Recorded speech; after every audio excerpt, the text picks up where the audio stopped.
Je suis Abdelhak Idrissi, journaliste à la cellule investigation de Radio France et je réponds aux questions très intéressantes des élèves du lycée Rive Gauche de Toulouse.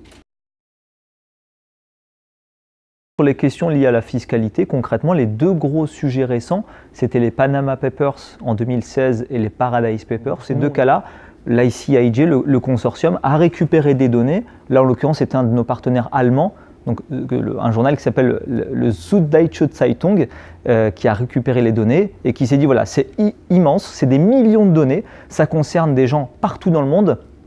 On ne va pas garder ça pour nous et en tirer juste les histoires des quelques Allemands qu'il y a à l'intérieur de ces données, mais on va les mettre dans ce pot commun-là qui était le Consortium international des journalistes d'investigation.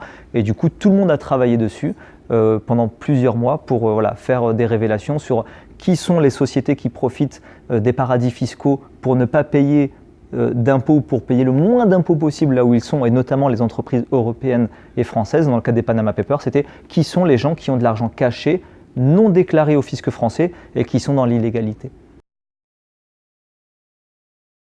Le journalisme, il doit devenir sans frontières parce que les sujets dont on parle, notamment la fraude fiscale, c'est des sujets mondiaux en fait. Donc ne traiter ça que depuis le prisme français, c'est ne traiter qu'une partie du sujet. Donc le fait qu'il y ait une réponse journalistique à la hauteur du problème, c'est-à-dire une réponse mondiale, c'est la bonne réponse et c'est la bonne échelle pour travailler sur ces sujets-là.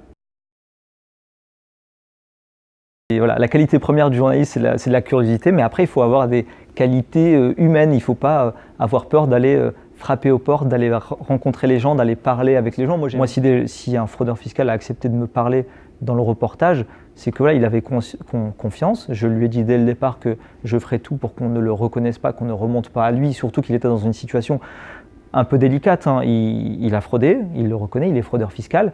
Il n'a pas été rattrapé par le fisc ni par la justice, donc on peut se dire qu'il a peur, etc. Donc moi, mon but, c'est de le rassurer, de jamais le mettre en danger. À chaque fois, c'est la même chose, c'est la garantie qu'on ne puisse pas remonter à eux. Moi, je ne suis pas un mercenaire. Si à un moment donné, il y a un risque qu'on remonte à eux, moi, je jette l'interview, je la jette à la poubelle parce que j'ai aussi une déontologie et une conscience et je ne fais pas ce travail pour dénoncer les gens. On en a, par exemple, sur les Paradise Papers.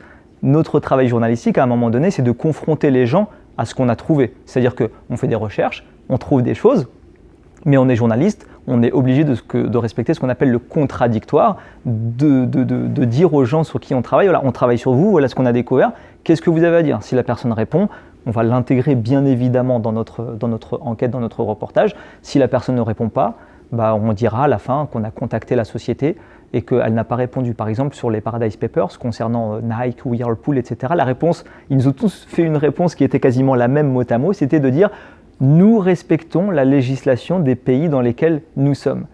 Mais c'est une réponse qui n'est pas satisfaisante, puisque ça veut dire quoi finalement?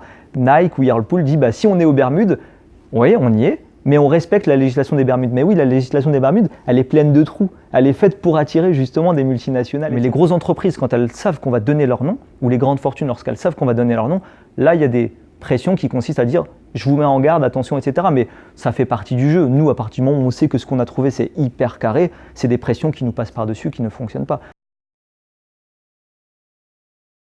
S'il n'y avait pas eu les Panama Papers ou les Paradise Papers et les révélations, etc., voilà, on penserait tous vivre dans une société qui fonctionne bien, alors qu'il y a de gros dysfonctionnements. Combien exactement d'argent n'est pas payé au fisc et passe dans les paradis fiscaux, etc. Mais c'est un gros dysfonctionnement parce que ça a un impact direct sur nos vies quand on va à la mairie, quand on va dans un service public et qu'on nous explique que voilà, il y a de moins en moins de moyens. Mais voilà, le but c'est de dénoncer les dysfonctionnements et de faire en sorte que le système fonctionne un peu mieux et que la démocratie fonctionne un peu mieux.